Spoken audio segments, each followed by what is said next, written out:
சாப்பிட்ட பின் வெற்றிலையை சாப்பிடச் சொல்வது ஏன்? வெற்றிலை பாக்கு போடுவது என்பது நம்முடைய உடல் ஆரோக்கியம் சம்பந்தப்பட்டது என்பதை புரிந்து கொள்ள வேண்டும். திருமணமான ஆண்களும் சரி, இவர்கள் அவசியம் உணவருந்தியவுடன் வெற்றிலையினை போட்டுக்கொள்ள வேண்டும். அர்த்தமுள்ள ஆன்மீகம் பகுதியில் உங்கள் அனைவரையும் சந்திப்பதில் மிக்க மகிழ்ச்சி.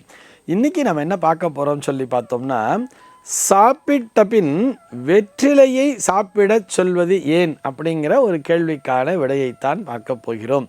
வெற்றிலை பாக்கு போடுவது என்பது நல்ல பழக்கம்தான். நிச்சயமாக வெற்றிலை பாக்கினை போட வேண்டும். அதுவும் குறிப்பாக சுமங்கலி பெண்களும் சரி, திருமணமான ஆண்களும் சரி, இவர்கள் அவசியம் உணவருந்தியவுடன் வெற்றிலையினை போட்டுக்கொள்ள வேண்டும். அதிலே சந்தேகமே இல்லை. சமீபத்தில் ஒரு மருத்துவர் கூட அதை பற்றி தெளிவாக சொல்லி இருப்பார். ஒரு சித்த மருத்துவர் பார்த்தோம்னா அவர் ஒரு பெரிய வீடியோ விட்டார். அது நிறைய எல்லாருமே பார்த்த மாதிரி தான் இருக்குது. அந்த வீடியோ பார்த்தோம்னா பெரும்பாலானவர்கள் அதனை பார்த்திருப்பார்கள். அதில் பார்த்தோம்னா சித்த மருத்துவத்திலேயே இந்த வெற்றிலையை பற்றி மிகவும் சிறப்பாக சொல்லி இருக்கிறார்கள். வெற்றிலை என்பது மூலிகை தான்.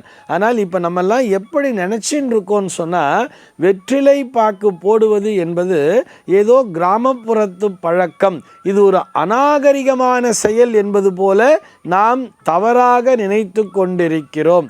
இதில் அநாகரிகம் அல்லது ஒரு தவறானதாக எப்பொழுது தெரியுமா வந்து சேரும்? அந்த வெற்றிலை பாக்கோடு புகையிலை என்பதை சேர்க்கும் பொழுதும், இந்த பான் மசாலாங்கிற மாதிரிலாம் சொல்லுவா தெரியுமா, அந்த மசாலா பொருட்களை சேர்க்கும் பொழுதுதான் அது தவறான விஷயமாக போகிறது.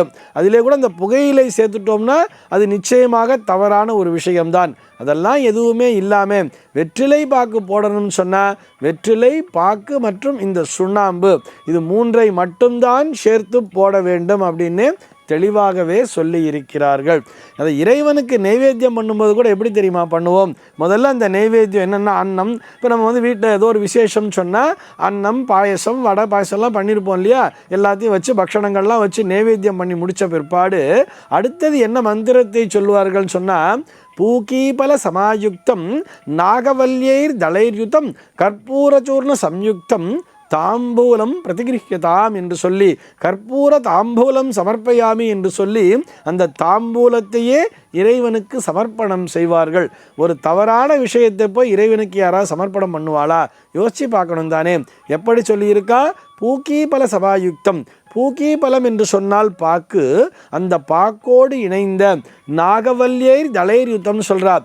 நாகவல்லி என்று சொன்னால் அது வெற்றிலைக்கு பெயர். அந்த வெற்றிலையை சேர்த்து வைத்து சிறிதளவு கற்பூரமும் சேர்த்து கற்பூர சூர்ண சம்யுக்தம்ங்கிறார். கற்பூரம்னு சொன்னால் நம்ம கோவிலில் ஏற்றுற கற்பூரம் இல்லை, பச்சை கற்பூரம்னு சொல்லுவா தெரியுமா?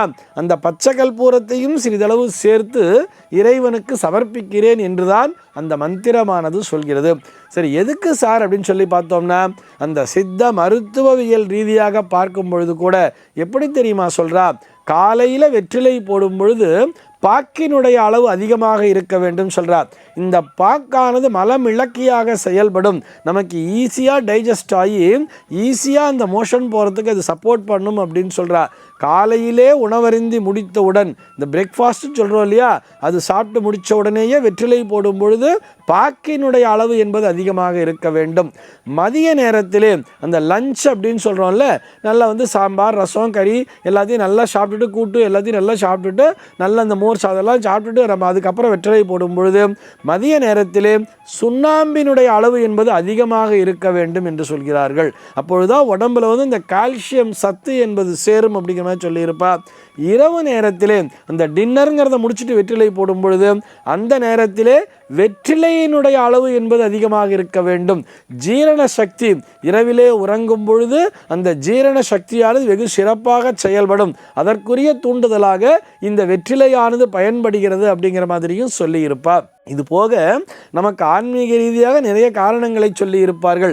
அதாவது வெற்றிலையினுடைய காம்பினை கிள்ளி விட வேண்டும், நுனியினையும் அடியில் இருக்கக்கூடிய நுனி பகுதி இருக்கு இல்லையா, அதனையும் கிள்ளி விட வேண்டும், பின்னால் இருக்கக்கூடிய அந்த நரம்பினையும் லேசாக கிள்ளி விட்டு சுண்ணாம்பினை பின்புறம்தான் தடவ வேண்டும் அப்படிங்கிற மாதிரிலாம் ரூலை சொல்லி இருப்பார். இதற்கு வந்து காம்போட சேர்த்து போட்டால் அது வேற மாதிரி பிரச்சனைகளை வரும், தர்தரம் வந்து சேரும், செல்வம் குறையும் இப்படிங்கிற மாதிரிலாம் சொல்லியிருப்பார்.